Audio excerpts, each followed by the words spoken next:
Bonjour, Nicolas Marchand, 42 ans. Ça fait quasiment 20 ans que je suis dans la société pour le groupe Cleveland Strixon et Zexio. Et j'ai le privilège de partager un trou avec Jean Garéald, la légende du golf. Voilà, je suis fier de participer à la saison 2 de Paroles de légende.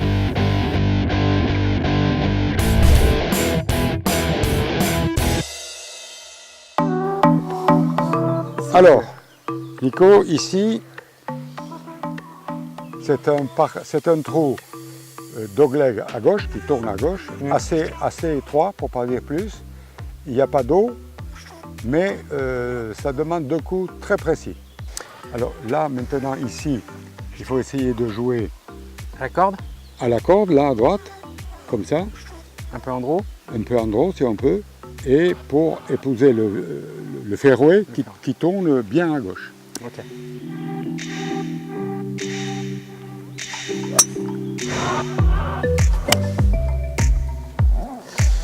C'est bon?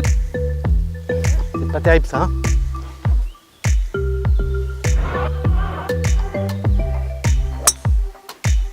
Bien Jean.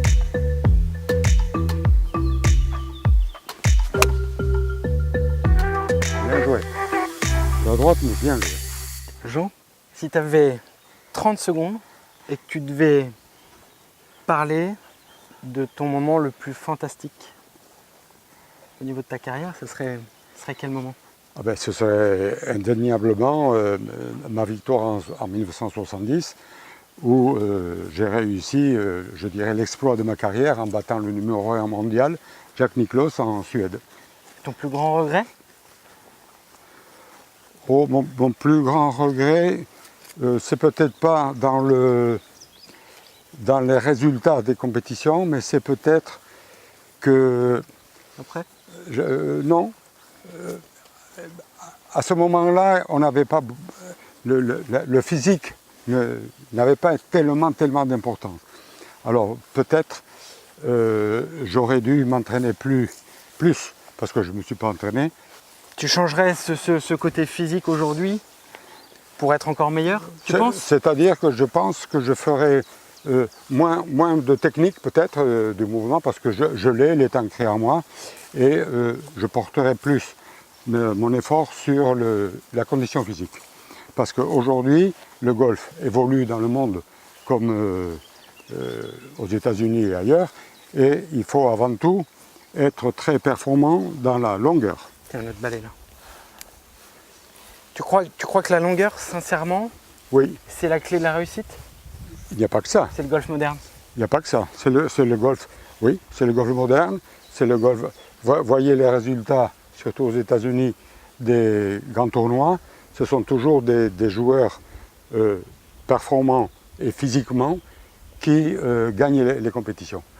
Donc j'en déduis que si on n'a pas la condition physique, on ne peut pas figurer dans les grandes compétitions. C'est pas possible.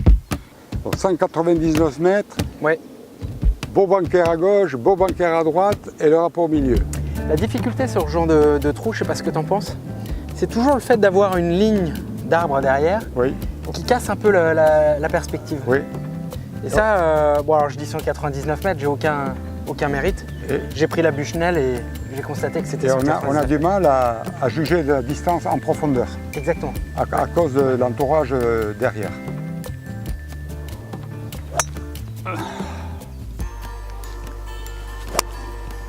Un peu à Allez, c'est un droite, peu vers sur le gauche, bunker. vers gauche, vers gauche, vers gauche, vers gauche, vers gauche, je sais pas.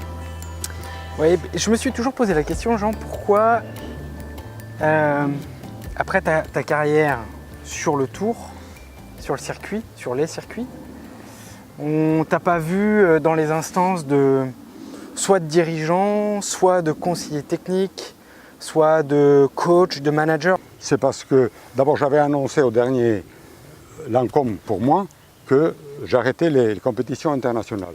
C'était en quelle année? J'avais 34 en 95. Et alors je me suis mis un peu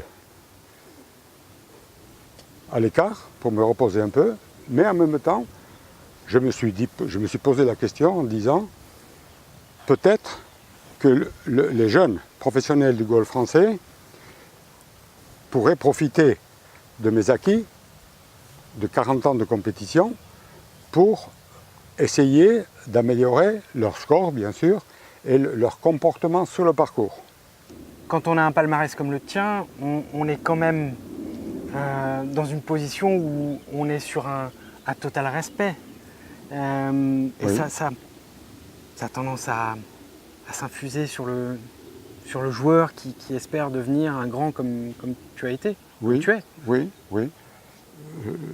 Surtout, le but c'était de l'améliorer psychologiquement et surtout d'améliorer son comportement. Parce que dans le golf, il faut avoir des bons clubs, il faut avoir des bonnes balles, il faut avoir un bon swing, mais le comportement sur le terrain, c'est encore autre chose. C'est là où je pensais que je pouvais être utile à nos jeunes professionnels français. Et personne ne m'ayant sollicité, je suis resté chez moi. Voilà, je le regrette. Je le regrette beaucoup. Je pense qu'il y a une génération de golfeurs qui a manqué C'est dans cette transition peut-être. et cet héritage. Oui, Bon, tu me montres comment on sort des bunkers maintenant? oui, mais je voudrais récupérer ma balle avant. On va la récupérer, tu vas jouer la mienne. Si tu rentres, Alors moi, Jean, je suis pas whisky à l'arrivée. un Spécialiste. excellent joueur du bunker. Fais travailler un peu tes poignets là.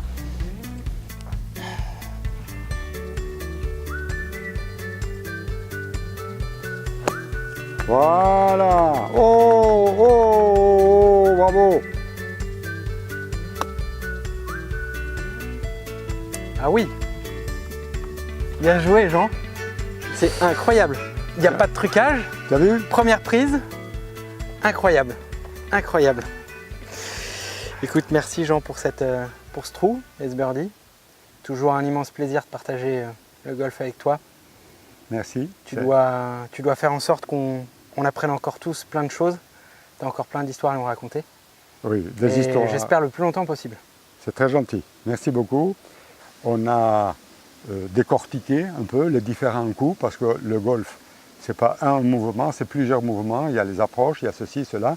J'ai apporté un peu mon savoir-faire de 40 années de compétition. C'est certainement le golf qui est le sport le plus parlé pendant et après la partie, Oui. et pendant des semaines, voire des mois après, voire des années. Bien sûr. C'est un vrai sport de passion. Bien sûr. Et j'espère qu'il y en aura d'autres.